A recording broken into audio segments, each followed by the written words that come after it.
किया आपने आपके बेटे के साथ में ऐसा? सर मैंने किया नहीं, मेरा दिमाग ऐसा हो गया था, संतुलन में नहीं था। मैं तो खुद बहुत प्यार करती हूँ बच्चों से मेरे।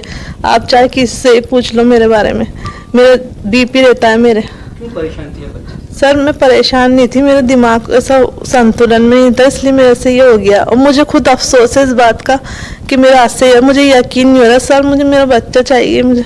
आप कह रहे हैं आपको यकीन नहीं हो रहा, लेकिन आपने प्लानिंग पहले से की, आप ब्लेड लेके आए? नहीं सर, ब्लेड वही रखी थी, मैं लेके नहीं आई थी सर। आपने उसको मारा, ब्लेड अटका, और उसके बाद में वो ब्लेड हटक गया? वो अटक गया तो मैंने हटाया ना, तो वो जरा सा ही लग गया, इसलिए मेरे दिमाग में मेरा बिल्कुल संतुलन नहीं था। अभी भी ऐसा ही दिमाग हो रहा है मेरा। मारने का प्लान आपको था? खूबसूरत बच्चा था आप? सर मैंने खुद रिस्क लेके बच्चा पैदा कराई है, मेरे ऑपरेशन से हुआ ये बच्चा, और 2 बच्चे मेरे नॉर्मल हुए सर। मैं कैसे अपने बच्चों ऐसे, अब मुझे बहुत अफसोस हो रहा है, यकीन नहीं हो रहा कि मेरा आज से हो गया सर। ये घटना जो हुई, आपको पूरा परिवार भी अब आपसे नफरत? परिवार ने बिल्कुल नहीं कर रहे सर, मेरा परिवार मेरे साथ है, वो जानते हैं कि मैं बच्चों को कितना प्यार करती हूँ। ये तो बच्चा तो रहा नहीं ना अब सर वो तो मैं जानती नहीं, मेरे दिल में आग लग रही है, उस बच्चे को मुझे चाहिए सर। मेरे क्या ऐसी क्या नींद नहीं आती थी या क्या दिक्कत हो रही थी? नहीं, मेरे दिमाग बहुत, मेरा बीपी रहता, मेरा दिमाग बहुत संतुलन में नहीं था। ऐसा क्या हुआ उस दिन कि अचानक आपने ये एकदम हत्या करने की सोची? नहीं सर, मैं सोच भी नहीं सकती ऐसे। नहीं, परेशानी क्या मतलब कि उस बच्चे से क्या परेशानी हो रही थी, या अचानक से कुछ ऐसा हुआ कि हाँ सर, बस ऐसा मेरा दिमाग जाने क्या हुआ, एकदम मेरे से वो पत्ती चल गई। सर मैं अपने बच्चे के साथ ऐसा कर ही नहीं सकती, चाहे आप कहीं भी पूछ लो। मैं किया तो आप नहीं है ना, लेकिन ब्लेड आप मेरा हाथ से हो गया सर, मेरा हाथ से। उस दिन हुआ आपकी एक छोटी सी गलती थी, लेकिन बच्चे की जान चली गई। लेकिन मुझे खुद अफसोस है सर, मैं क्या करूँ मैं।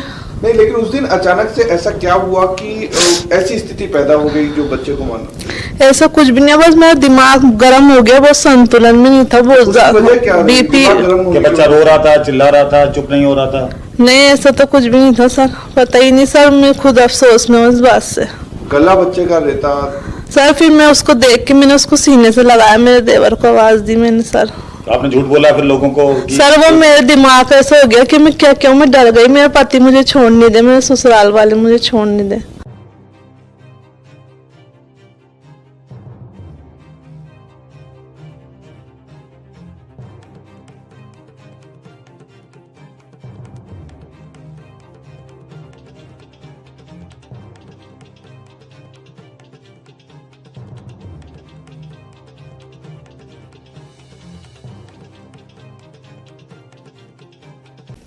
ये शुरू में हमारे पास में जो इसकी इन्फॉर्मेशन थी वो ये था, माँ के द्वारा वहाँ घर पे जब वो घटना हुई थी तो माँ तीसरी मंजिल पे रहती है, और उसने ये बताया था घर वालों को चिल्ला करके कि बच्चे का कोई गला काट गया, गला काट के भाग गया। कहने का अर्थ ये था बच्चा जेके लॉन में एडमिट हो गया था, आईसीयू में रहा। उस दौरान हमने घर पे जा कर के हमारे सारे अधिकारी, हमारे डीसीपी साहब, हमारी राशि डोगरा जी, हमारे additional DCP Ranu Sharma ji, ACP साहब, हम सभी मौके पे गए, जाके देखा। वहाँ पे तीसरी मंजिल पे जो इसका कमरा जहाँ पे घटना हुई, वहाँ बिल्कुल एक ही वो कमरा है, उसके सामने एक बड़ा कमरा है, उससे पहले 3 सीढ़ियाँ चढ़नी पड़ती है। घर में 40-50 लोग रहते हैं। नीचे भी एक महिला फ़ोन पे उस टाइम में जब घटना बता रही थी, इनके ही परिवार की महिला वहाँ बात कर रही थी फ़ोन पे, एक दूसरे परिवार की महिला वहाँ बर्तन धो रही थी, इनका देवर भी नीचे कमरे में था। तो ऐसा हमको वहाँ से जब सबसे हमने पूछताछ की तो लगा कि ऊपर कोई ना तो जा सकता है ना कोई आ सकता है वहाँ से, और सभी चीज़ों पे फिर हमको गहराई से फिर हमने पूछताछ की। जब वहाँ पे किसी का भी आना जाना इस तरह का नहीं लगा, 9 दिन बाद में बच्चे की 11 मार्च को दौरान इलाज डेथ हो गई।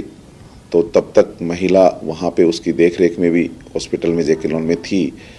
उसके बाद में हमने अपने आसपास से मुखबिर, सोर्सेज, घर वालों से सबसे बात करके फिर हमने इसको पूछताछ के लिए बुलाया। अधिकारियों ने भी पूछताछ की, और पूछताछ में इसने कबूल किया कि मैं इस तीसरे बच्चे होने के बाद में बहुत ही परेशान रहती थी, और मैं जहाँ रहती थी वहाँ पे बाथरूम नहीं था, मैं टॉयलेट भी वहाँ पन्नी वन्नी में करती थी, और दिन में सब घर वाले चले जाते थे, बच्चा रोता था, मैं बहुत परेशान होती थी, ना खुद पे ध्यान दे पा रही थी ना बच्चे पे ध्यान दे पा रही। और मेरी स्थिति, ब्लड प्रेशर था, मेरी स्थिति ऐसी हो गई कि मैं पिछले जब मारा था उससे 4-5 दिन पहले से ही मैं सोच रही थी कि इसको कैसे मारूं। फिर मैंने बहुत तेज़ 2 तारीख को 12 बजे के आसपास इनको कोई ऐसा बोला, मुझे एकदम से बहुत तेज़ गुस्सा सा आया और मैंने वो सर्जिकल ब्लेड लेकर के और गला काट दिया। और फिर मैंने 5-10 मिनट बाद में घर वालों को चिल्ला के कहा कि इसका कोई गला काट के भाग गया। ये लगभग कितने दिन से ऐसा प्लान कर रही थी और ब्लेड कहाँ से लेके आई, कैसे उपलब्ध? ये ब्लेड जो इनका कहना है कि इसके जो फादर है वो आरएमपी डॉक्टर हैं, तो इनके घर में वो मेडिकल की चीज़ें रहती हैं। तो जैसा इसने बताया है, उसने ये कहा कि मैं उस ब्लेड से इस तरीके से जो दांतों के बीच में कुछ हो जाता है उसको साफ किया करती थी। लगभग कितने दिन से इसके दिमाग में था कि मैं अपने बच्चे को? जब घटना की उसके 5-7 दिन से इसके दिमाग में था कि मैं इस तरीके से मारता।